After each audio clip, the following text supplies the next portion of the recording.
Hello दोस्तों, कैसे हैं आप सभी। आशा है आप स्वस्थ हैं, मस्त हैं और मेरे वीडियो के साथ बने हैं। तो आज हम बात करने वाले हैं जो कोशिका का अध्ययन हम किए थे और उसको जो हम सुविधा के लिए 3 भाग में डिवाइड किए थे कि पहला था कोशिका झिल्ली, दूसरा था कोशिका द्रव और तीसरा था केंद्रक।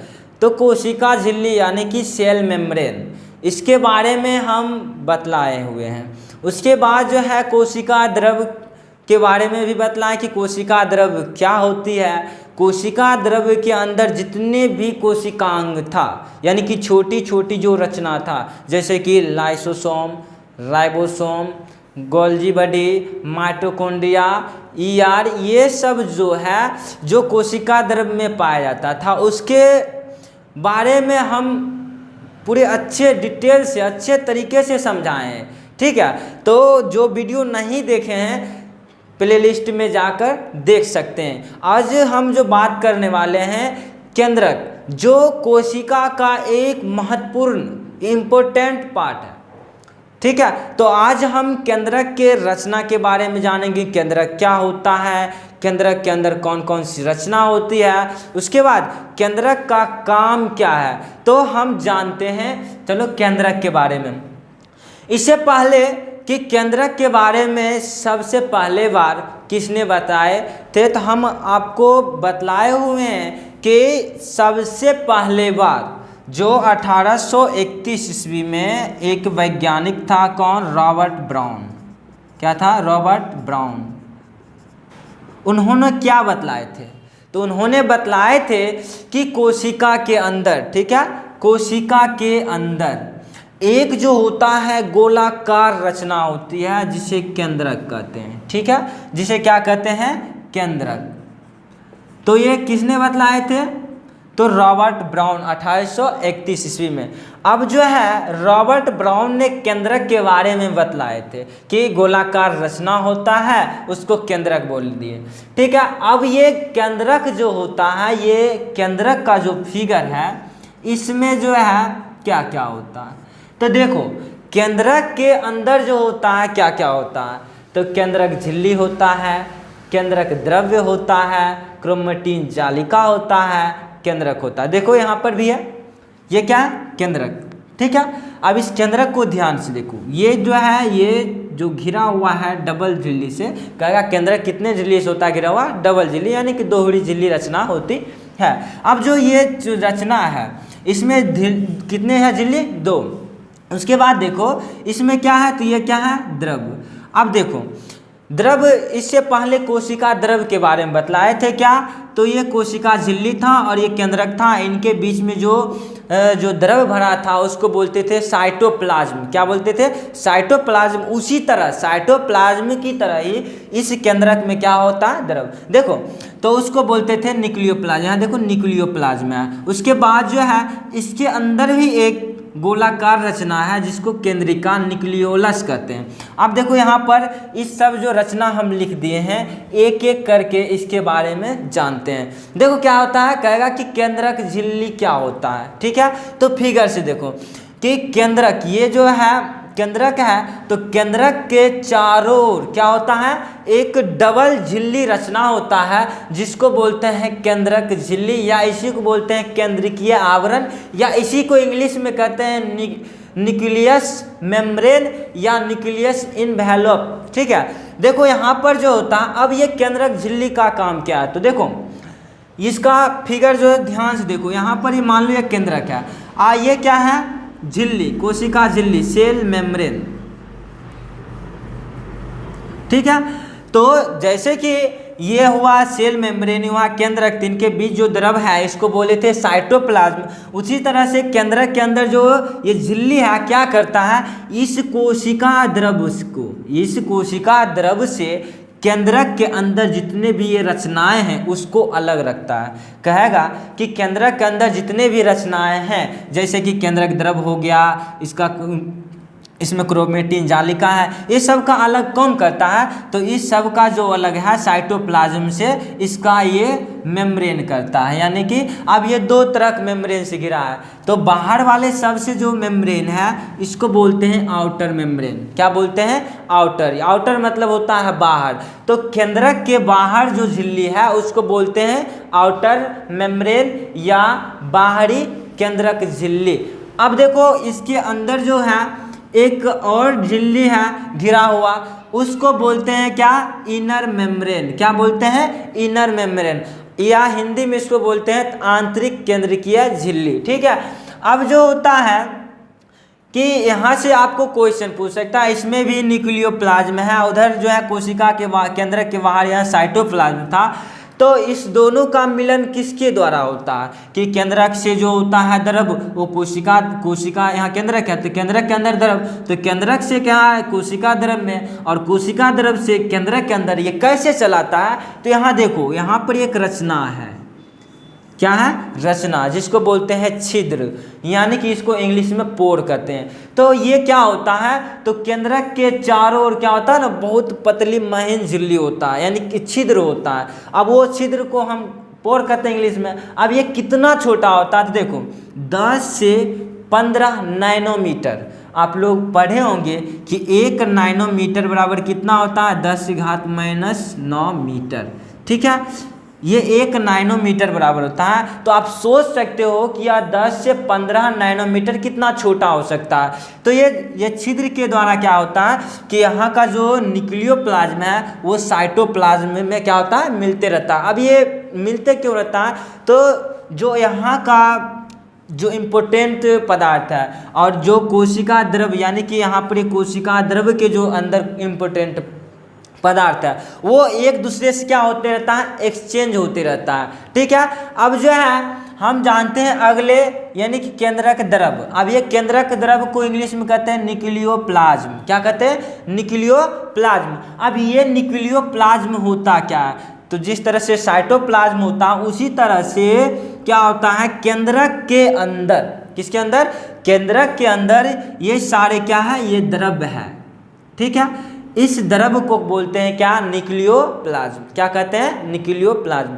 यहाँ पर देखो हम खाली जो है हेडिंग लिख दिए, परिभाषा नहीं लिखे हैं, हम बोल रहे हैं, उसको ध्यान से सुनो तुम लोग। कि यहाँ पर चित्र है, ये है केंद्रक, और केंद्रक के अंदर ये जो द्रव है इस द्रव को क्या बोलते हैं? न्यूक्लियोप्लाज्म। अब जो होता है इस न्यूक्लियोप्लाज्म में क्या होता है? तो देखो न्यूक्लियोप्लाज्म में ही ये क्या है? आपका केंद्रिका, और ये जो देख रहे हो ये थ्रेड स्ट्रक्चर, मतलब ये धागा नुमा जो संरचना पतली पतली देख रहे हो, यही क्या है?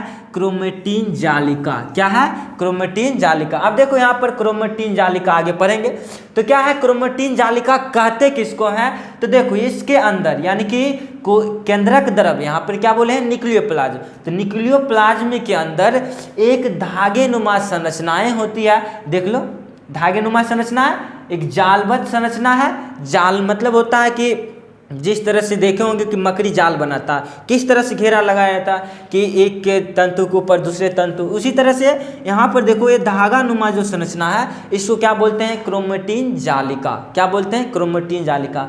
अब जो होता है यही क्रोमेटिन जालिका ही, ये ही क्रोमेटिन जालिका ही गुणसूत्र का निर्माण करता है, क्रोमोसोम का निर्माण करता है। कहेगा कि ये क्रोमोसोम होता क्या है? तो जब कोशिका का विभाजन होता है, क्या होता है? जब कोशिका का विभाजन होता है, सेल डिवीजन होता है, तो ये जो क्रोमेटिन जालिका है ये क्या होता है? ये जो होता है एक छरनुमा पतले जैसी संरचना में हो जाता है, गोलाकार यानी बेलनाकार एक छरनुमा संरचनाएं जैसी बना लेता है। ठीक है, जैसे कि इसको ऐसे बना सकते हैं इस तरह से। ठीक है, तो कहेगा क्रोमोसोम क्या है? तो यह क्रोमेटिन जालिका जब कोशिका विभाजन होता है तो यह कैसा होता है? एक मोटे और छोटे, ये मोटा हो गया, छोटा हो गया, और ये जो होता है छरनुमा संरचना में बन जाता है, तो उसी को बोलते हैं क्रोमोसोम।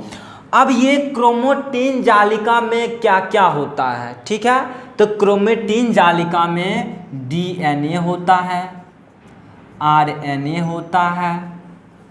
ठीक है, अब ये डीएनए और आरएनए के बारे में आप लोग जानते होंगे कि हम पढ़ते हैं कि जो होता है कि केंद्रक के अंदर डीएनए है, तो डीएनए कहाँ है, तो क्रोमेटिन जालिका में। ठीक है, अब ये डीएनए का काम क्या है, तो कहते हैं ना कि कोई बच्चे जो होता है नहीं, यानी कि कहीं भुतला जाते हैं या मान लो कि कहीं चले जाते हैं, या कोई माता पिता कहते हैं कि ये मेरा संतान नहीं है, ठीक है, ये संतान मेरा नहीं है, तो उसको हम जांच करते हैं। क्या कहते हैं, डीएनए टेस्ट कराओ। डीएनए टेस्ट मतलब क्या, इसमें जो होता है इसी केंद्रक के अंदर जो क्रोमेटिन नेटवर्क है उसमें क्या होता है, डीएनए होता है, और उस डीएनए का क्या होता है, चेक किया जाता है, तो उससे पकड़ लेता है कि यह जो संतान है या इसका है या किसी और का है। ठीक है, तो ये क्या करता है, तो यह करता है आनुवांशिक गुणों का वहन करता है।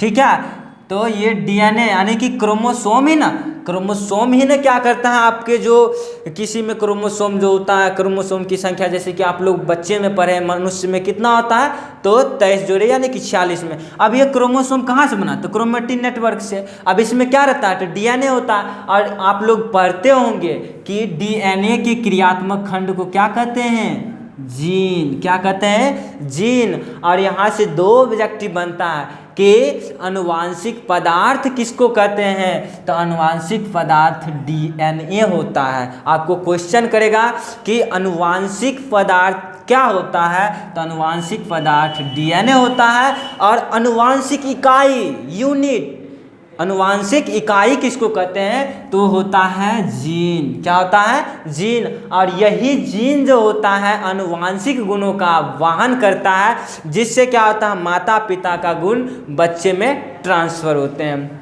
ठीक है, तो ये क्रोमेटिन जालिका जो होता है दो टाइप का होता है, एक होता है यूरोक्रोमेटिन और एक होता है हेटेरोक्रोमेटिन। अब जो इसमें यूरोक्रोमेटिन जो है, यूरोक्रोमेटिन जो है ये क्या होता है, तो स्वक्रिया होता है, और स्वक्रिया होने के कारण जो होता है यह क्या करता है, डीएनए और आरएनए को ये यानी आरएनए को संश्लेषित कर सकता है। अब जो होता है, अब जानते हैं केंद्रिका के बारे में कि केंद्रिका न्यूक्लियोलस क्या होता है। तो देखो केंद्रक, ये क्या है, केंद्रक, और केंद्रक के अंदर यहाँ देखो ये हुआ केंद्रक, और केंद्रक के अंदर जो है एक गोलाकार रचना है, एक गोलाकार रचना है, इसी को क्या बोलते हैं, केंद्रिका। अब इस केंद्रिका में ही आरएनए का संश्लेषण होता है। ठीक है, कहेगा कि आरएनए का संश्लेषण कहाँ होता है, तो केंद्रिका में, वो भी किस आरएनए का, तो आरएनए का,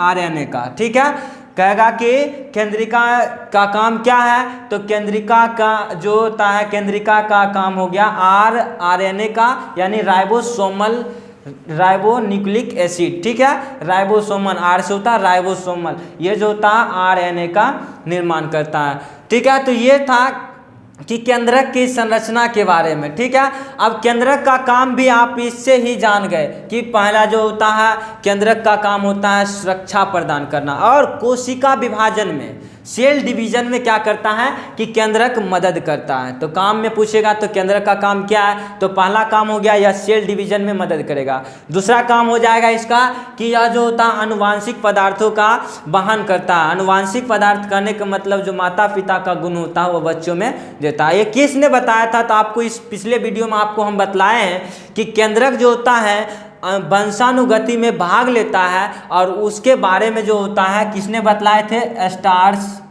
स्टार्स बर्गर। ये वैज्ञानिक थे जिन्होंने 1884 ईस्वी में, आपको पिछले वीडियो में हम बतलाए हुए हैं कि 1884 ईस्वी में इन्होंने बतलाए थे कि केंद्रक जो होता है वंशानुगति में भाग लेता है। और अभी हम बतला भी दिए कि केंद्रक का काम क्या हो गया, वंशानुगति में भाग लेना।